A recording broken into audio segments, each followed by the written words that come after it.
रामराम मंडळी. रामराम मंडळी हे नाव आहे, लक्षात आलं ना, या श्राव्य संवाद मालिकेचं. आपल्या सगळ्यांचं या मालिकेमध्ये मनापासून स्वागत. या मालिकेमध्ये आपण अशा व्यक्तींना भेटणार आहोत ज्याने आपल्या जीवनामध्ये कौटुंबिक आणि सामाजिक जबाबदारींचं भान राखत खूप आनंद शोधलाय, किंवा तसा प्रयत्न ते सतत आणि प्रामाणिकपणे करत आहे.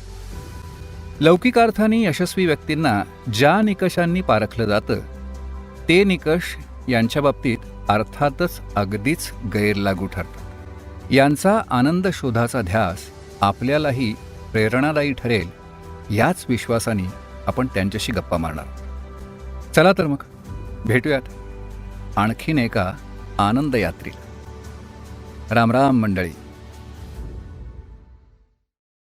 संगीताचा वारसा, तंत्र, कुशल मेंदू, खेळ आणि निसर्गाशी जवळकीचे नाते आणि यातूनच आपले आयुष्य आनंदमय करणारा आमचा मित्र पंचम केळकर.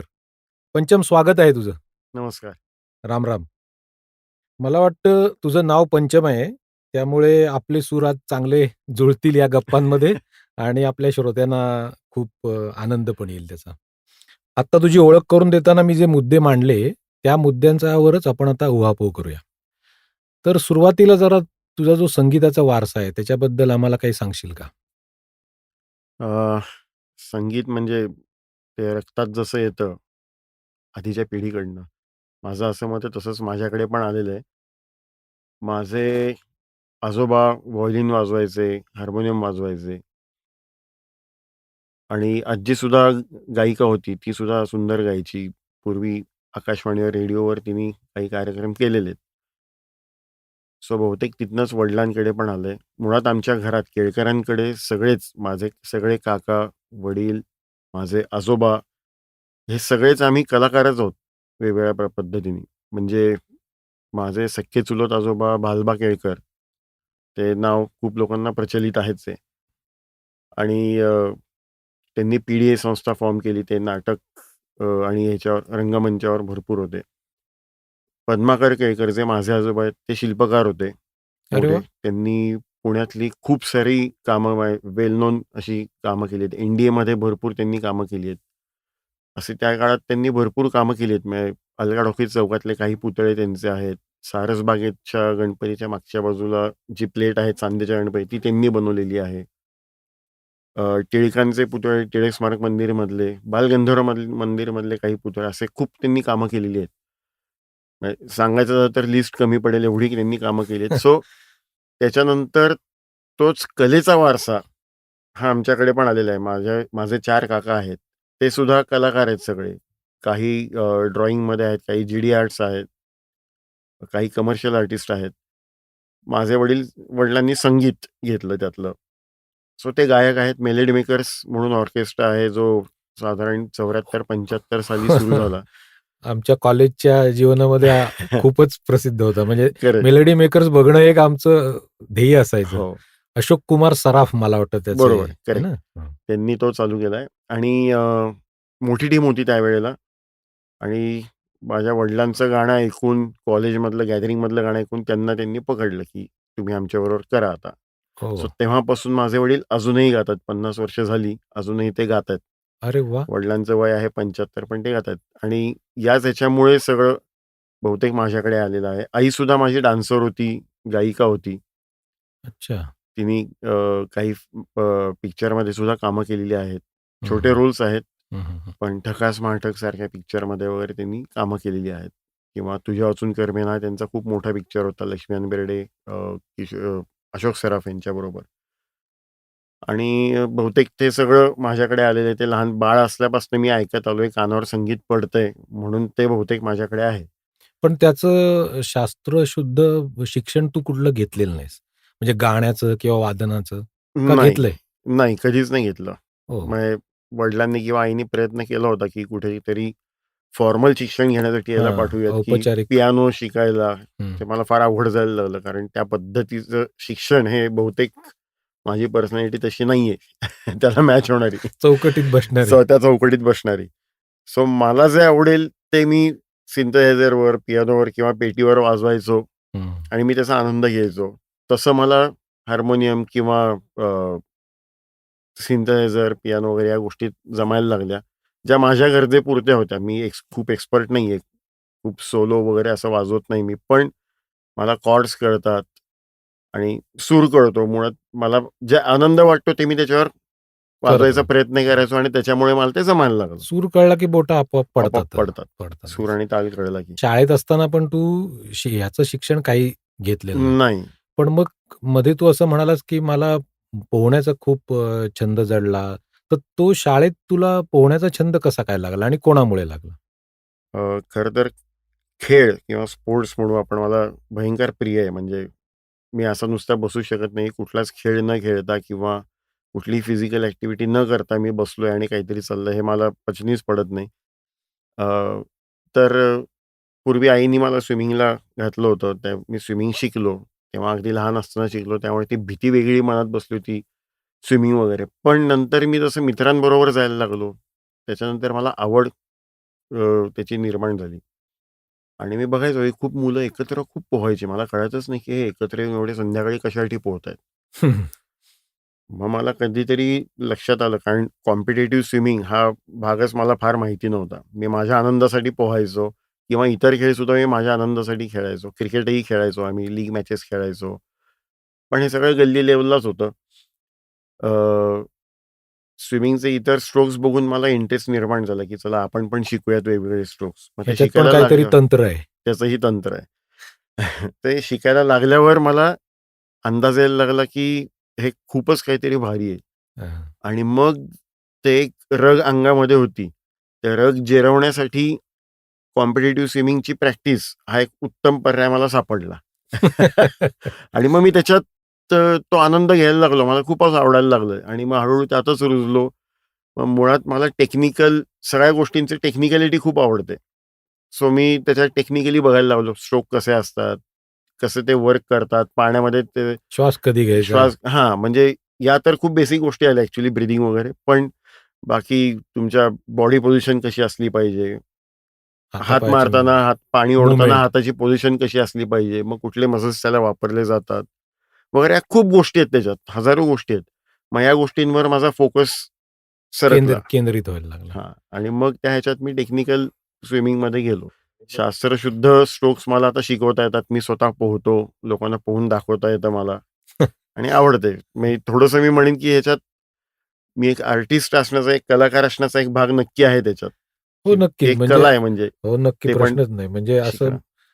चांगला माणूस पोहताना बघणं ही सुद्धा एक नेत्रसुखद हो. करेक्ट. असतं ते. बरोबर. आणि हे तू जेव्हा शाळेत शिकत होतास, त्याच्यानंतर तुझा थोडासा कल ट्रेकिंग आणि ह्याच्याकडे झाला. तर त्या निसर्गाशी नातं कसं काय जोडलं गेलं तुझं आणि तुला काय एवढं त्याच्याबद्दल प्रेम वाटायला लागलं? एक छोटासा किस्सा सांगतो. म्हणजे आम्ही पुण्यातच पौड फाट्याला आमचं घर होतं आणि ही गोष्ट साधारण 80s मधली, लेट 80s मधली. की तेव्हा त्या तू केवढा होतास? काय साधारण अ, व्हायचं? 86 साल म्हणजे साधारण मी 8 एक वर्षांचा असेन. म्हणजे अगदीच शाळेतलं अगदी शाळेतच होतो मी. हां. 3री-4थी. आणि तेव्हा 3 मजल्यांची किंवा 4 मजल्यांची बिल्डिंग ही खूप मोठी बिल्डिंग असायची पुण्यात. तर पौड फाट्याच्या भागात सुद्धा तसं फार घरं झालेली नव्हती. आणि मग माझ्या घरातनं, आम्ही 3rd फ्लोअरवर राहायचो, 3ऱ्या मजल्यावर. माझ्या घरातनं पूर्ण कात्रज ते सिंहगडची डोंगररांग दिसायची. हो. हां. लांबवर दिसायची. पण मी असाच बसलेला असताना मला सतत मनात यायचं, की त्या डोंगरावर तिथे काय असेल? तिथनं कसं दिसत असेल? किंवा मग आपण जर तिथे छान मस्त जाऊन बसलो, झाडाखाली सावलीत बसायचं, मग डबा घेऊन जायचा, डब्यात काहीतरी छान घेऊन जायचं, चमचमीत खायचं तिथे. किती मजा येईल ना, किती मस्त वाटेल. हा विचार सारखा मनात येत राहायचा. आणि माझे आजोबा आहेत. अ, ते ट्रेकिंग करायचे भरपूर. सो एकदा मी साधारण 10वी झाल्यानंतर, म्हणजे मी 95 ला 10वी पास आउट झालो आणि त्याच्यानंतर त्यांनी लगेच सांगितलं, की "चल तुला ट्रेकला घेऊन जातो." मग त्यांनी एकदा मला ट्रेकला घेऊन गेलं. तेव्हा मला ॲक्चुअली डोंगर चढणे आणि पहिल्यांदा मी डोंगर चढलो असं म्हणेन मी. कारण बाकी आमच्या घरात तसं कोणी करत नाही ट्रेकिंग. पण माझे एक आजोबा आहेत. अ, ते मला घेऊन गेले आणि मग ते इतकं आवडलं मला, की मग मी हळू-हळू जिथे चान्स मिळेल तिथे जायला लागलो. त्यावेळेला क्लब्स वगैरे फार नव्हते. पण आमचे स्विमिंगचे जे कोच आहेत अशोक देशपांडे आणि कल्पना आगाशे. तर कल्पना आगाशे ज्या कोच आहेत त्या ऑलरेडी माउंटेनिअरिंगमध्ये होत्या आणि मग ते आम्ही दर वर्षातनं 4-5 वेळा ते ट्रेकला घेऊन जायचे, की चला चांगली गोष्ट आहे, डोंगरात फिरायला पाहिजे, निसर्गात राहायला पाहिजे. मग त्यांच्यावर ट्रेकिंगला जायला लागल्यावर मग एक-एक गोष्टींचा उलगडा होत गेला. निसर्गाकडे बघण्याचा दृष्टिकोन बदलला आणि परत तेच, की मला सवय आहे, की गोष्टींच्या टेक्निकॅलिटीमध्ये जायचं किंवा त्याच्या बेसला जायचा प्रयत्न करायचा, की हे कसं आहे, का आहे, कसं वर्क होतं किंवा आजूबाजूची झाडं वगैरे आहेत, ती कुठल्या प्रकारची झाडं आहेत, दगड आहे, त्या दगडाचा प्रकार काय वगैरे, हे सगळ्या गोष्टींचा इंटरेस्ट माझा खूप वाढायला लागला. मग मग त्या पद्धतीने जवळीक वाढायला लागली निसर्गाशी. त्याच्यामुळेच पारंपरिक शिक्षणापासून दूर गेलास की काय? हो, अगदी. खरंच आहे.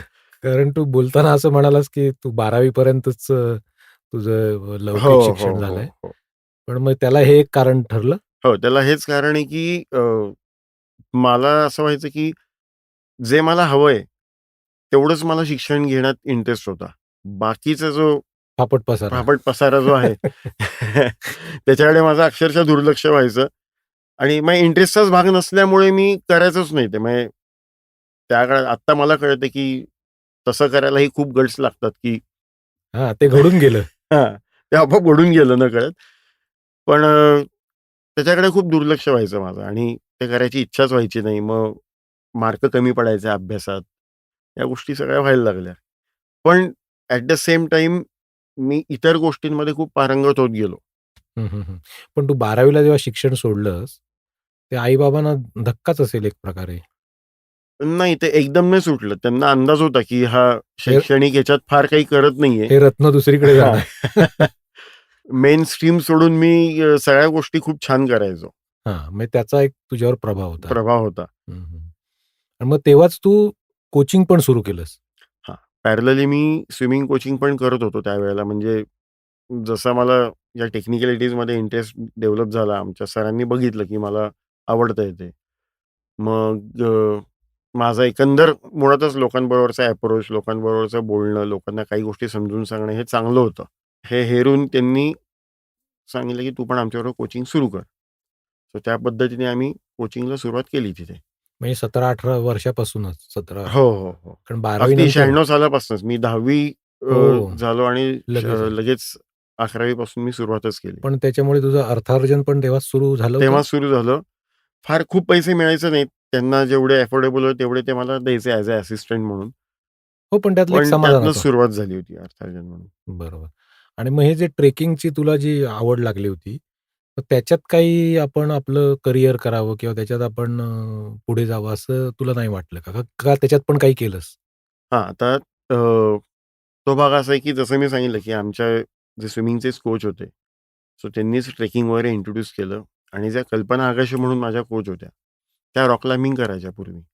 सो त्यांनी रॉक क्लाइम्बिंग इंट्रोड्यूस करून दिलं मला आणि मग ते इतकं आवडलं मला, की मी रोज सकाळी 5:00-5:30 ला उठायचो, आवरायचो. 6:00 वाजता मी फर्ग्युसन कॉलेजच्या टेकडीवर क्वॉरी आहे. खूप फेमस क्वॉरी आहे. सगळ्या रॉक क्लाइंबर्सना ती क्वॉरी माहिती पुण्यातल्या आहे जुनी. ह्यांची सगळ्यांची ती पंढरीच आहे. पंढरीच आहे. खूप मोठ्या एक्सपिडिशन्स त्या क्वॉरीतनंच प्लॅन झालेले आहेत. त्याचं प्लॅनिंग तिथे झालेलं आहे. तशी ऐतिहासिक क्वॉरी आहे ती आणि आम्ही जेव्हा जातो प्रॅक्टिसला तेव्हा पहिलं त्या क्वॉरीच्या दगडाला पहिलं डोकं टेकतो आम्ही आणि मग आम्ही क्लाइम्बिंगची प्रॅक्टिस तिथे करतो.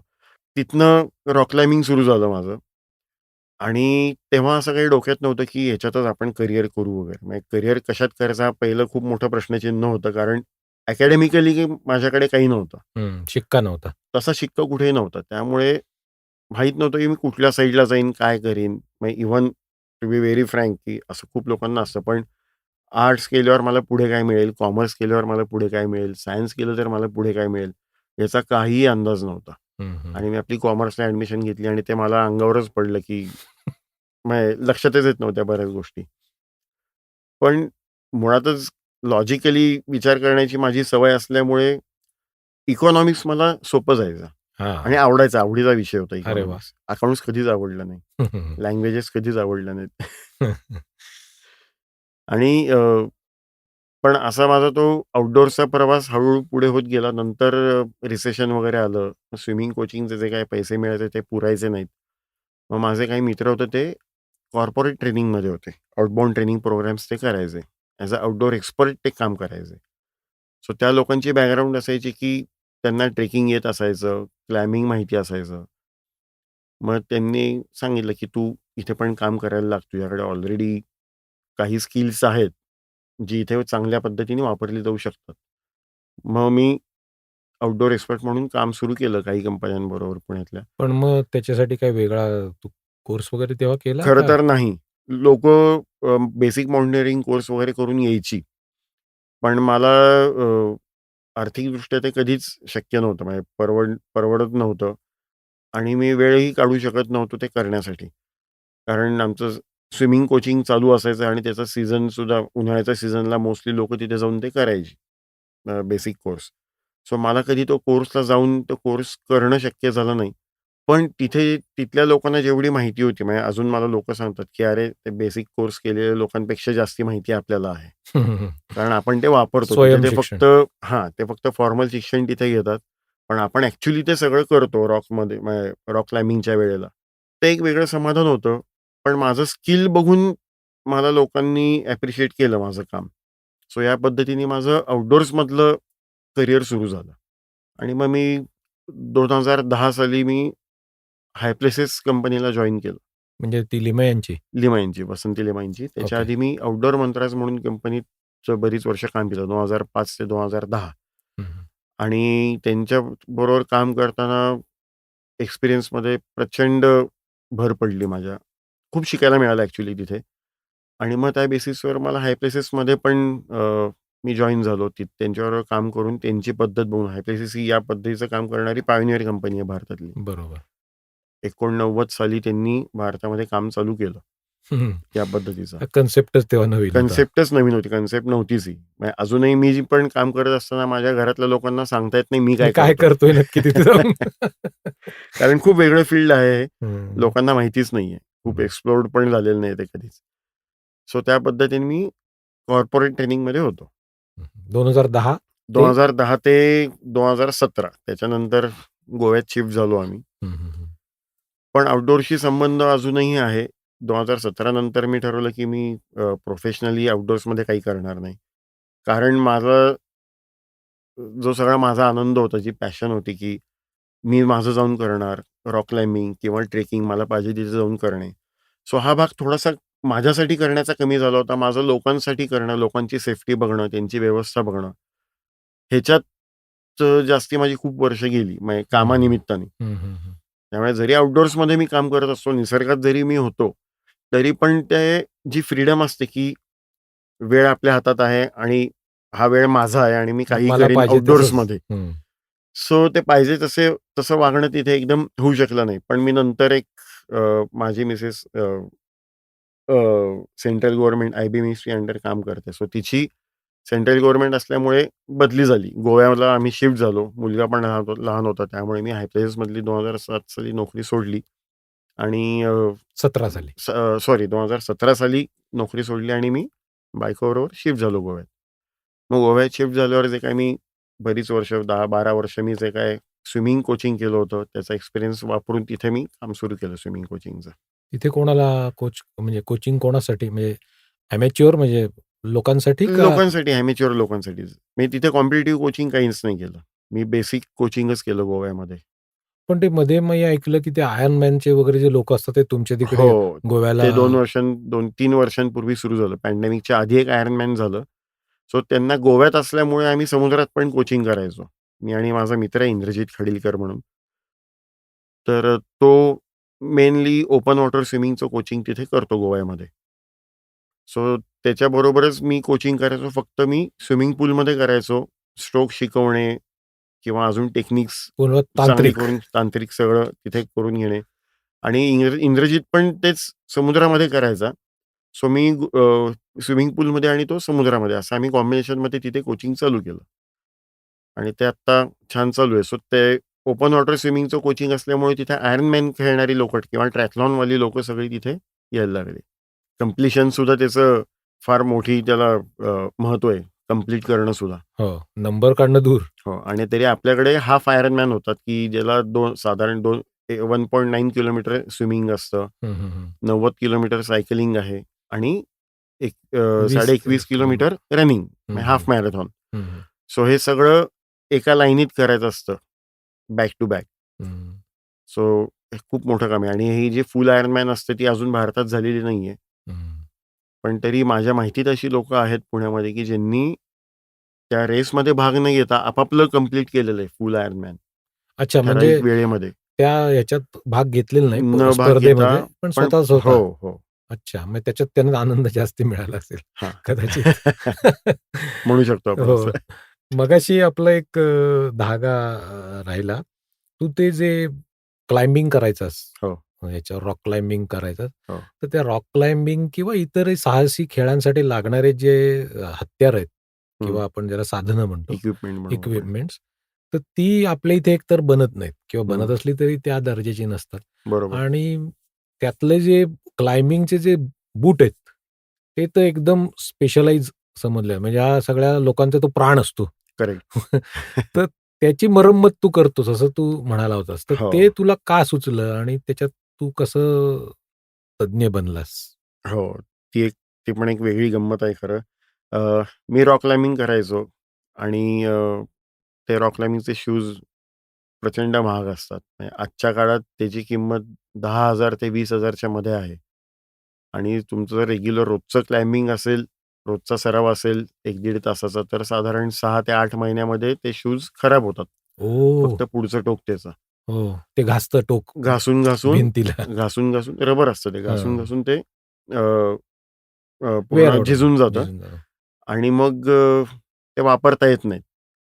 आणि मग नवीन शूज घ्यायची वेळ येते आणि प्रत्येक वेळेला एवढा खर्च करणं शक्य नसतं. सो मला पण तसंच होतं आणि मग माझे जे सीनियर्स होते त्यांनी मला सुचवलं, की "अरे, याला रिसोल करून घेतात. फक्त ते भारतात कुठेच केलं जात नाही. रिपेअरिंग, रिसोलिंग म्हणजे त्या रिपेअरिंगला, त्या शूजच्या रिपेअरिंगला रिसोलिंग म्हणतात. पण ते भारतात कुठेच केलं जात नाही." मग माझी मुळात जुगाडू प्रवृत्ती असल्यामुळे मी लगेच परत त्याच्यातही घुसलो, की कुठलं रबर, मग ते कसं चिकटवलं जातं, मग आधीचं काढायचं कसं, या सगळ्या गोष्टींवर प्रचंड R&D झाली. खूप नुकसानही झालं. पण आज म्हणेन ते सगळं नुकसान माझं भरून निघालं. कारण मी आता हाच व्यवसाय करतो पुण्यामध्ये. अ, ते माझ्या सीनियर्सनी काही-काही सूचना दिलं, की असं करतात, तसं करून काढता येईल त्याला. तर ते आम्ही खूप प्रयत्न केले आणि त्यातनं ते करत-करत एकदा मी सक्सेसफुल झालो त्याच्यात. मग त्या पद्धतीने मी कॅनव्हास शूजला ते रबर लावून बघितलं, तेही सक्सेसफुल झालं. त्याच्यातही 1-2 वेळा सुरुवातीला मार खाल्ला. पण नंतर ते सक्सेसफुल झालं आणि मग अंदाज आला, की हे कसं करता येईल. मग मुळात कलाकार वृत्ती असल्यामुळे त्या बुटाचा ओरिजिनल नवीन कोऱ्या बुटाचा शेप बघून, तो ॲक्चुअली कसा असला पाहिजे शेप वगैरे हे सगळं बघून मग त्या पद्धतीने मला त्याला फिनिशिंग पण करता यायला लागलं. मग ते काम बघून माझ्या मित्रांनी ठरवलं, की आमचे पण कर. म्हणजे मग त्यांनी विचारलं, की "तू करशील का आमचे पण शूज?" मग मी त्यांचे पण शूज केले. आणि मग नंतर ते साधारण वर्षभर आम्ही करत होतो तसं. आणि मग ते म्हटल्यावर "तुझं आता हाताला चांगलं वळण आलंय" म्हटलं, "आता तू एक काम कर, तू याचे पैसे घेत जा, आम्ही तुला पैसे देत जाऊ." तर आता मला असं आलं, की नाही आपलेच मित्र आहेत त्यांच्याकडनं कसे कसं पैसे काय? घ्यायचे? कारण ते मदत म्हणून मी करायचो. मग त्यांनी फारच मागे लागून त्यांनी सांगितलं, की "नाही, नाही, काय चालणार नाही. तू पैसे घ्यायचेच कंपल्सरी." मग ते थोडंसं पैसे घेऊन मी ही कामं करायला लागलो. आणि त्याच्यानंतर मी जेव्हा गोव्यात शिफ्ट झालो, तेव्हा गोव्यात मी स्विमिंग कोचिंग म्हणजे नोकरी सोडली होती मी इथली. सो अर्थार्जन पाहिजेच होतं काहीतरी. मग स्विमिंग कोचिंग करायला लागलो कारण ते पहिल्यांदा शिकलेलं स्किल होतं. आणि रॉक क्लाइम्बिंग शूजचं रिसोलिंग मी तिथनं मग जास्ती व्यवस्थित प्रमोट केलं. त्या पद्धतीने मी आता रॉक क्लाइम्बिंगचे शूज रिपेअरिंग करतो. त्याला माझा एवढी व्यवसाय आहे. मागणी आहे. आता त्याला मागणी वाढत चाललेली आहे. कारण मुळात ते शूज मुळातच खूप कॉस्टली असल्यामुळे आणि त्याचं वेअर आउट खूप सतत. पटकन होतं. हं. त्यामुळे मग एवढी किंमत देण्यापेक्षा त्याच्या साधारण 10% किंमत दिली तर ते परवडतं. आणि पुन्हा वापरता पुन्हा येतं. वापरता येतात तेवढ्याच पिरियडपर्यंत आणि तीच क्वालिटी मिळते. हं, हं. आणि त्यात जुने झालेले शूज असतात ते पायाला फिट बसलेले असतात. त्याला त्याची शेप पायाला आलेला सवय असतो. झालेली असते. हं. सो ते क्लाइम्बिंग करताना खूप कम्फर्टेबल जातं. आणि मग लोकं आता प्रिफर करत आहेत, की रिपेअर केलेले शूज वापरायचे. अरे वाह! म्हणजे तो पण एक अर्थार्जनाचा तुझा हो. आहे, भाग आहे. मगाशी आपण जसं ह्याचं बोललो स्पोर्ट्सचं, तसं संगीताचं पण आपण हो, जाता-जाता उल्लेख केला होता. हो. तर त्याच्यात नंतर तू काय काम केलं का? म्हणजे संगीत किंवा पुण्यातला जिव्हाळ्याचा विषय म्हणजे ढोल ताशा पथक. तर त्याच्यात पण तुझं नाव आहे असं मी ऐकलं. तर त्याविषयी थोड्या प्रवासाचं मला सांग? हो, तो पण खूप इंटरेस्टिंग प्रवास आहे. मी अ, डेक्कनच्या विमलाबाई गरवारे प्रशालेमध्ये शिक्षण झालं माझं. 10वी पास आउट झालो 95 साली आणि 96 सालापासून मी विमलाबाई गरवारेच्या गणेशोत्सव उपक्रमाचा एक भाग झालो. संगीताची आवड होतीच. कुठलंही वाद्य समोर आलं, की मला वाजवायची इच्छा व्हायची. मग मी ते ट्राय करायचो. मग ते वाजवायलाही जमायचं मला. तशी बरीच वाद्य शिकलो. ढोलताशा एक असं वाद्य आहे, की जे सगळ्यांनाच आवडतं वाजवायला आणि ऐकायला. मग त्याच्याबद्दल मी फार सांगायची गरज नाही, की त्यानी किती एनर्जी येते आणि काय नशा. होतं, काय नशा असते ती. सो ऐकणंही सुद्धा नशा आहे. त्याच्याबरोबर ऑटोमॅटिकली पाय म्हणजे थिरकायलाच थिरकायला लागतं. लागतातच आणि वाजवणं सुद्धा ही वेगळी नशा आहे. मला संगीताचा प्रचंड आवड असल्यामुळे म्हणजे माझ्या आयुष्याचा अतूट भाग आहे संगीत हा. कुठल्याही पद्धतीचं संगीत असू देत मग. मग मी ढोल-ताशा वाजवायला लागलो म्हणजे त्या ॲक्टिव्हिटीमध्ये मी गेलोच. आणि मग मी 96 सालापासून अजूनही मी ताशा वाजवतो आणि मध्ये कॉम्पिटिशन झाल्या. त्या कॉम्पिटिशनमध्ये आम्ही वेगवेगळं बसवलं. ढोल-ताशाची कॉम्पिटिशन्स. हो. तर आमच्या शाळेच्या पथकाने भाग घेतला होता. सो झी मराठीने अरेंज केलेल्या कॉम्पिटिशन्स होत्या. सो कॉम्पिटिशनमध्ये जायचं म्हणून मग आम्ही वेगळं बसवलं होतं. जे पारंपरिक जे 5-6 हात वाजवतात सगळे, नेहमीचे हां, ते ठरलेलं. सोडून आम्ही सगळं वेगळं बसवलं होतं, की आम्ही ठरवलं, की ते काही वाजवायचं नाही आपण, वेगळं वाजवायचं. मग वेगळे जे काही पारंपरिक गावठी ठेके आहेत, हं. त्याचा आधार घेऊन त्याला जोडून आम्ही बऱ्याच काही-काही गोष्टी बसवल्या. आणि एका कॉम्पिटिशनला अजय अतुल आले होते स्वतः. अ, परीक्षक म्हणून होते. परीक्षक. आणि त्यांनी ऐकल्यावर त्यांचं हे वाक्य मला अजूनही आहे डोक्यात, की ते पूर्णपणे स्तब्ध झाले होते, की आपण हे काय ऐकतोय ढोल ताशावर. म्हणजे आम्ही 7 मात्रांचा वगैरे एक ताल त्याच्यात वाजवला होता आणि आम्ही आशेने केलं होतं, की लोकांना काहीतरी वेगळं आणि ऑफ कॉम्पिटिशन आहे. तर जिंकण्यासाठीच प्रयत्न करतो आपण. सो तो आम्ही पुरेपूर प्रयत्न केला होता आणि आम्हाला जे आवडेल ते आम्ही वाजवलं होतं आणि त्याचाही आनंद आम्हाला प्रचंड मिळाला होता, की असं काहीतरी आपण वेगळं वाजवतोय आणि खूप छान काहीतरी क्रिएट झालंय. लोकं त्याला प्रतिसाद देतात. करेक्ट. सो ते सेम अजय अतुलला पण फील झालं आणि त्यांचं हे वाक्य होतं, की हे ढोल ताशावर वाजू शकतं ह्याचा आम्ही विचारही केलेला नव्हता कधी. ओह! आणि मग त्या कॉम्पिटिशन नंतर आम्हाला एक कलाटणी अशी मिळाली, की त्यांनी आम्हाला एका रेकॉर्डिंगसाठी बोलावून घेतलं.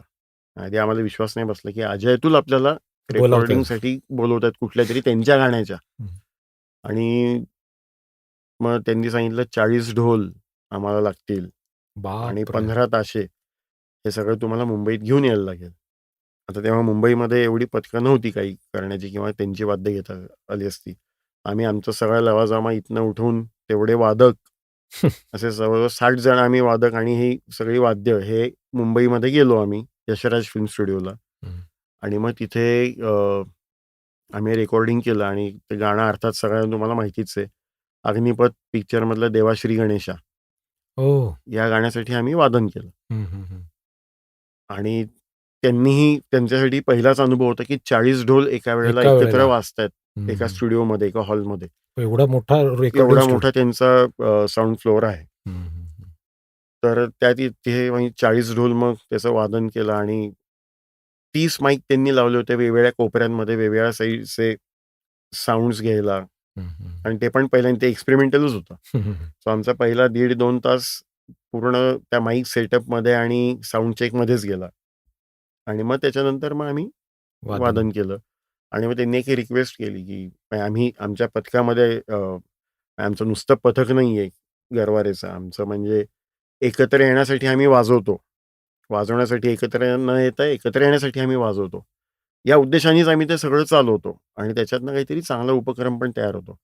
सो आम्ही वादनानंतर इतर गोष्टी खूप करत असतो. वाचनं करत असतो. आम्ही गीतं म्हणत असतो बरीच एकत्र. शाळा आहे त्यामुळे वर्गामध्ये आम्ही सगळे बसून किंवा हॉलमध्ये बसून आम्ही कुठली नवीन-नवीन चांगली गीतं म्हणत असतो. तर ते म्हणले, की तुम्ही असं शाळेत कुठली गीतं पण म्हणता, असं ऐकलंय आम्ही.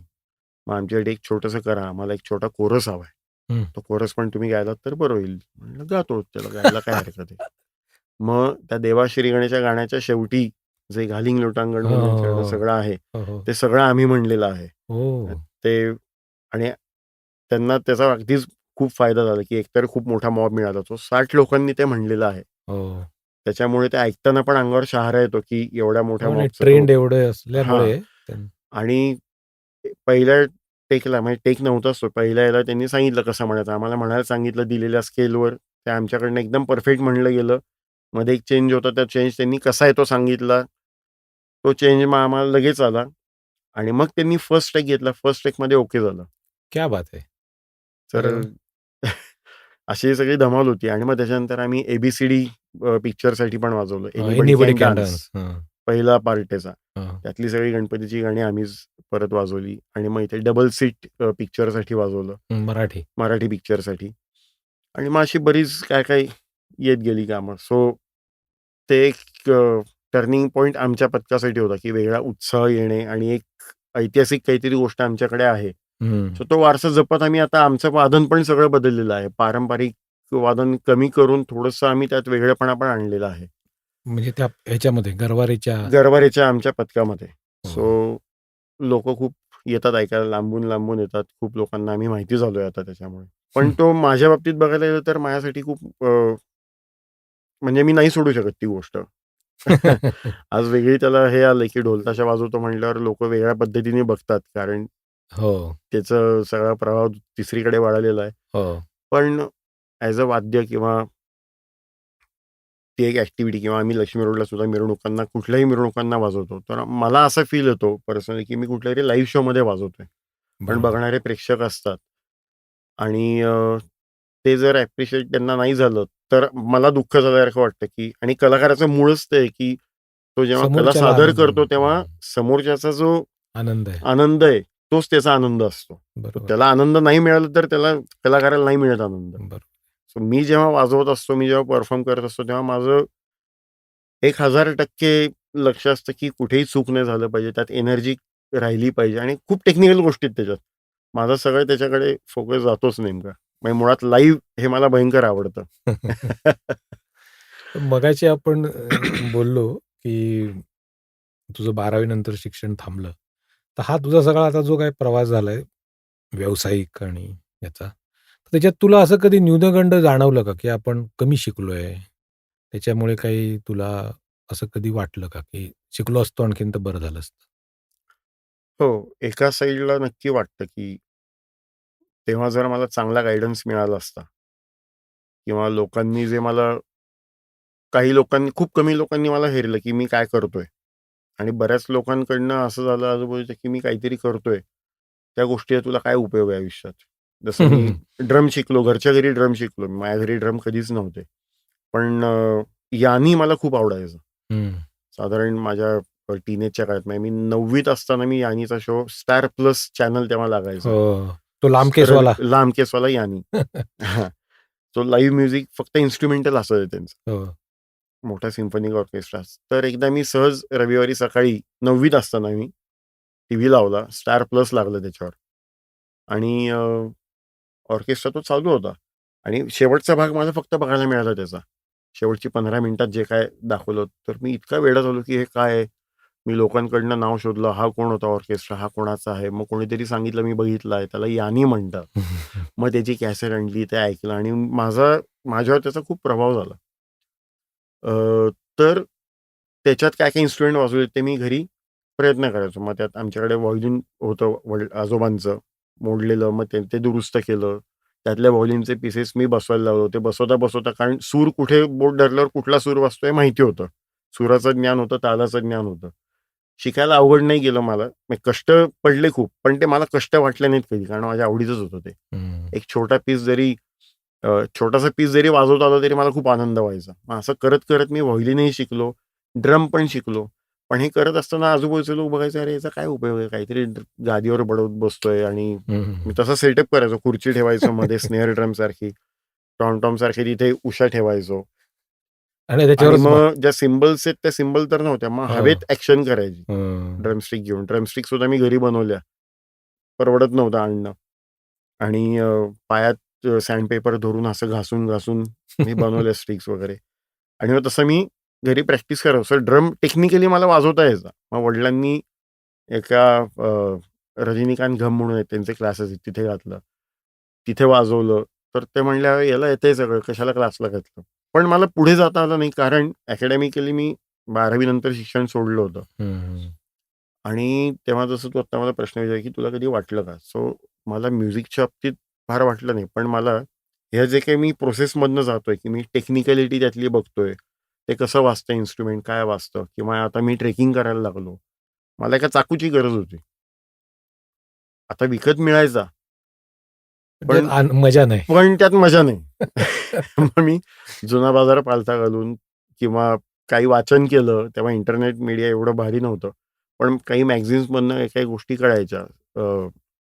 आप्पा म्हणून चौकामध्ये पुस्तकं विकायला बसतात. त्यांच्याकडे काही इंजिनिअरिंगची पुस्तकं वगैरे भरपूर असतात. सो मी त्यात शोधाशोधी केली, की कशातनं मला मेटलची माहिती मिळेल. मेटलॉजी करणारी लोकं असतात हे माहीत नव्हतं. पण मी ते पुस्तकं शोधलं. मग त्या पुस्तकवाल्यांनी सांगितलं, "अहो, या पुस्तकात तुम्हाला मिळू शकेल." मग मी जरा चाळली. त्यात पण मला काय सापडतंय ते मी बघितलं. ते एक पुस्तक उचललं. त्यातली माहिती तिथेच थोडी वाचली. मग ते ठेवून दिलं. असं करत मी मग ते स्प्रिंग स्टील चांगलं असतं. मग ते शोधलं मी. मग पाटा असतो स्प्रिंग स्टीलचा. असं कळत गेलं. मग तो पाटा आणला घरी. मग त्या पाटा घासायला, स्प्रिंग स्टील घासायला वेगळी फाईल लागते. ती फाईल मी आणली विकत. ती जुन्या बाजारातनं शोधून पडलेले असतात त्यातनं. जरा चांगले दाते आहेत आवाज त्याला. दाते आहेत त्याला असं करून. मग कोणीतरी एक व्हाईस दिला होता तुटलेला. तो व्हाईस लावून टेबलाला लावून मग ते मी घासून ॲक्चुअली रॅम्बो नाईफ जसा मिळतो तसा मी बनवला होता. अरे वाह! आणि म्हणजे नुसतं नाईफ बनवला असं म्हणलं तर त्याला काही अर्थ राहत नाही. पण ही जी प्रोसेस आहे सगळी, हं. ही ज्या मी प्रोसेसमधनंच गेलोय, हं. हा अभ्यासच आहे एक प्रकारचा. प्रश्नच नाही. आणि मग हे मला खूप नंतर कळत गेलं, की अरे आपण खूप प्रकारचे अभ्यास केलेले आहेत. वेगवेगळ्या पद्धतीचा अभ्यास केलेले आहेत. ज्याला फक्त लौकिक सर्टिफिकेट याच्यात माझ्याकडे नाही. नाहीये आणि बरोबर. अकॅडमिक नाहीये फक्त ते. हं, हं. म्हणून त्याला जास्त रिस्पॉन्स मिळत नाही. आणि मला थोडंसं हे फील व्हायचं, की आपण जर त्यावेळेला सायन्स घेतलं असतं तर मला इंजिनिअरिंगला मी मेकॅनिकल इंजिनिअरिंग किंवा केलं शिक्का असतं. तरी बसला असता मागे. शिक्क्यापेक्षा मी ते केलं असतं. मला अजून गोष्टी कळल्या असत्या त्यातल्या. हे आत्ता जाणवतं. आता मी ते पुस्तकं आणून वाचतो वगैरे हे सगळं ठीक आहे. पण मी तेव्हा मित्र माझे काही मेकॅनिकल इंजिनिअरिंगला होते. ते त्यांचे काही असाइनमेंट्स असतील किंवा काय असेल कॉलेजचं काम, ते वेळ खूप घालवायचो आम्ही क्रिकेट खेळणे किंवा काहीतरी फिरणे वगैरे. पण जेव्हा त्याची ड्यू डेट यायची तेव्हा मग त्यांची ड्रॉइंग्स वगैरे सगळी पटपट व्हायची. मग ते काय करायचे, जिल्टी करायचे, की बादलीमध्ये बल्ब टाकायचा, वरती काच ठेवायची आणि त्याच्यावरनं फक्त जुनं कोणी केलेलं असेल त्यांचं त्याचं ड्रॉइंग खाली ठेवायचं आणि वरनं ट्रेसिंग करायचं. हं. ग्लास ट्रेसिंग म्हणतात त्याला. हं. सो ते करायचे. ते करायचे. पॅरलली मी त्यांची स्पेसिफिकेशन वाचून दुसरी ड्रॉइंग्स मी त्यांना अजून मदत करून द्यायचो. ओह! सो माझ्या आवडीचा भाग असल्यामुळे ते मला पटपट जमायचं. त्यांच्या हं. जीटीच्या स्पीडला मी ती ड्रॉइंग्स बनवायचो. हं. पॅरेड ड्रॉइंग. सो हा वेगळा भाग होता, की शिक्का नव्हता माझ्याकडे, पण मला हे सगळं येतं करता. सो त्याचं प्रूफ फक्त मी देऊ शकत नाही आज. पण माझ्या कामातनं मी ते देऊ शकतो. पण मला ते फील होतं नक्की, की मी शिकलो असतो तर बरं झालं असतं. हं. जसं कॉर्पोरेट ट्रेनिंगमध्ये होतं आता, की आम्ही सगळं बिहेवियरल ट्रेनिंगच आहे. ह्युमन बिहेवियरच आहे त्याच्यात. सो मला त्यातही इंटरेस्ट आला भरपूर. कारण आम्ही ज्या ॲक्टिव्हिटीज सेटअप करतो, ते एक्सपिरियन्शियल लर्निंग बेस सगळं ट्रेनिंग असतं. सो एक्सपिरियन्स जे आम्ही आउटडोर असतो ते ॲक्टिव्हिटीज थ्रू लोकांना देतो. हं, आणि मग हं. त्याच्यानंतर त्यांचं डीब्रीफ सेशन होतं, प्रोसेसिंग होतं त्याच्यावर, की काय झालं ॲक्टिव्हिटीमध्ये, बिहेवियरली काय झालं. सो ह्याच्यावर खूप फोकस टाकल्यामुळे ते सारखं कानावर पडून त्यातही इंटरेस्ट निर्माण झाला. आणि आता असंही वाटतं, की मी जर तेव्हा आर्ट्स घेतलं असतं, मला 10वी झाल्यावर आर्ट्सला वाडिया कॉलेजला ॲडमिशन मिळाली होती. हं. पण मी ती घेतली नाही. मी कॉमर्सला कॉमर्सला गेलो. म्हणजे माहीतच नव्हतं, की काय असतं पुढे किंवा मी कुठे जाऊ शकतो. सो तेव्हा त्याच्यानंतर मला एचआरमध्ये मग करता आलं असतं, सायकॉलॉजी करता आलं असतं. त्या सगळ्या आत्ता गोष्टी कळतात. त्यामुळे थोडं ते फील होतं मला कधी-कधी, की हो, हो. पण त्याच्यामुळे तुझ्या जीवनातला आनंद कुठेही कमी झाला नाही. नाही. ते नक्कीच नाही कमी करू दिला मी. अजूनही मी खूप गोष्टी एक्सप्लोर करत असतो काय. अरे वाह! वाह! मगाशी आपण जे संगीताचा वारसा आपण जो म्हटलं, आता ह्या तुझ्या मधल्या सगळ्या प्रवासात ते थोडं बाजूला पडल्यासारखं वाटलं मला. पण त्याच्याकडे तुझं लक्ष आहे का? किंवा मग त्या संगीतात तू काय करतोयस? आम्हाला काय सांगू शकशील का? हो, नक्की. पॅरलली मला पूर्वी खूप इच्छा होती, की मला अर्थार्जन करायचं असेल, तर मला संगीतातनं करायला आवडेल जास्ती. हो. सो मी तसा प्रयत्न करत होतो, पण मला सोर्स मिळत नव्हता आणि माझे बरेच मित्र पुरुषोत्तम करंडक किंवा हे करंडक कॉलेजेसमध्ये त्यांचं शिक्षण चांगलं व्यवस्थित चालू होतं. पण ते कॉलेजेसमधले ज्या काही कॉम्पिटिशन्स वगैरे असतात, सो त्याच्यातनं ही लोकं खूप पुढे होत गेली आणि त्यांनी चांगली नावं कमवली. आज इंडस्ट्रीमध्ये खूप चांगली कामं करतायत ते. म्हणजे एक उदाहरण म्हणून सांगायचं झालं तर माझा मित्र आहे ऋषिकेश दातार, ज्यांनी डबल सीट पिक्चरला म्युझिक दिलं किंवा असे. तर ते एक उदाहरण आहे, की तो माझ्याबरोबर ताशा वाजवायचा. त्याला ड्रममध्ये इंटरेस्ट आला आणि तो ड्रम शिकला आणि तो या ह्याच्यातनं त्यांना दिशा स्टेजेस मिळाली. मिळत गेले, दिशा मिळत गेली. सो मला तसं मिळालं नाही. पण मग मी काही वर्षांपूर्वी माझ्या एका मित्राकडनं रोहन मोकाशी म्हणून त्याच्याकडनं मी शिकलो, की प्रोग्राम कसं केलं जातं. त्याचा स्टुडिओ होता छोटा. संगीत संगीत कसं म्हणजे प्रोग्राम. बरं. हां, मला कंपोझिशन सुचायची तसं मी मगाशी म्हटलं तसं कंपोझिशन सुचायची. पण मला ती कुठे उतरवता येत नव्हती. हं, हं, हं. मग ते उतरवण्याचा सोर्स मी शिकलो. मला त्यांनी सांगितलं, की "तू लॉजिक प्रो म्हणून सॉफ्टवेअर असतं ते वापर. त्याच्यावर तुला करता येईल हे तुला जे म्हणतोयस ते." मग त्यासाठी मी एक MacBook घेतला. मग ते लॉजिक सॉफ्टवेअर डाउनलोड करून घेतलं. मग मी ते माझं शिकलो. त्यांनी काही इनपुट्स दिले त्यातले आणि मग मला कळलं, की अरे मला तर खेळणंच मिळालंय. आणि मग मी धडाधडा मला जे मनात यायचं, ते मी पटकन फोनवर रेकॉर्ड करायचो आणि मग घरी गेल्यावर त्याच्यात कुठली इन्स्ट्रुमेंट्स भरायचे आहेत, काय भरायचंय, हे मी सगळं करायला लागलो आणि जसं मला टेक्निकली त्यात गेल्यावर कळतं, की इन्स्ट्रुमेंट कशी वाजवली जातात याची माहिती आहे. सो ती माहिती वापरून मी ती सगळी माझी इन्फॉर्मेशन ते स्किल वापरून मी म्युझिक करायला सुरुवात केली आणि मग लोकांनी मला सांगितलं, "अरे, हे चांगलं करतोयस तू." म्हणजे त्यातल्या जिथे ज्या वाद्यांना मीण म्हणजे फ्लूट वगैरे आहे किंवा सतार वगैरे भरायची आहे. म्हणजे कुठलं सो वाद्य कुठे कुठे असायला वापरायचं? पाहिजे हां, हां. तो एक भाग झाला. पण ही वाद्य पण इलेक्ट्रॉनिकली भरताना भरता आलं पाहिजे. ते कळतं, की त्याला ते इलेक्ट्रॉनिकली भरलेलं किंवा प्रोग्राम केलेलं आहे. पण मी असं करायला लागलो, की ते आता असं होतं, की ते नैसर्गिक. बेमालूम नैसर्गिक म्हणजे रेकॉर्ड केलेलं आहे का विचारतात लोकं हे. हां, हां. सो मला त्याच्यात त्या गोष्टी आणता येतात. सो अरे ते वाह! आता माझ्याकडे स्किल आलंय आणि आता मी जोरदार भरपूर म्युझिक कंपोजिशन्स करतो. मी पैशासाठी करत नाही. कारण मी जेव्हा प्रयत्न केला, की आता आपल्याला हे येतंय, पैशासाठी करू. मी तसं प्रमोट करायला सुरुवात केली. त्यावेळेला लोकांनी म्हणजे मी रेट वगैरे त्याच्यावर आलं, की जरा ते व्हायचे मागे, की एक्सपिरियन्स पण कमी आहे. मग कशाला? काम चांगलं आहे, पण एक्सपिरियन्स कमी आहे आणि रेटही परवडत जास्ती नाही. वाटतं. हां.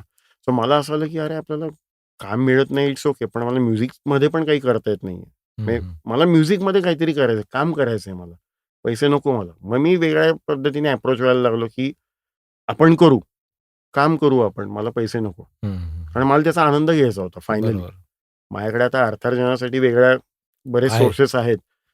ह्याच्यात आता आनंद घेऊ. सो मी ते करत गेल्यावर मलाच कामं मिळायला लागली. मग काही-काही मी छान कंपोजिशन्स वगैरे मला त्यालाही मजा यायला लागली. अरे वाह! मग लोकं अप्रोच व्हायला लागले, की आम्हाला करायचंय, पैसे नाहीयेत. म्हटलं, पैशाचा प्रश्नच नाही. आपण करू, तुम्हाला परवडतात ते द्या.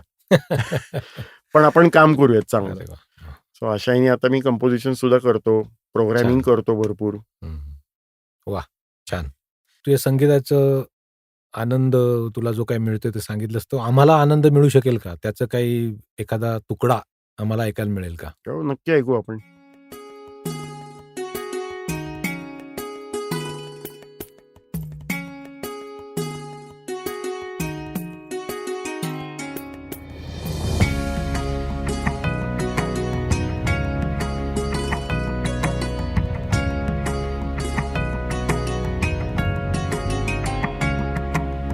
मोरया रे बाप्पा मोरया रे बाप्पा मोरया रे बाप्पा मोरया रे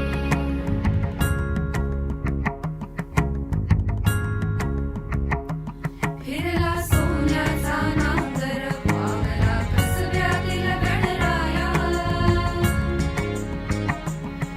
देवालय बनली आई जिजाऊ नवनिर्माणाचा मराठा मोळ्या मुलखाचा नवनिर्माणाचा.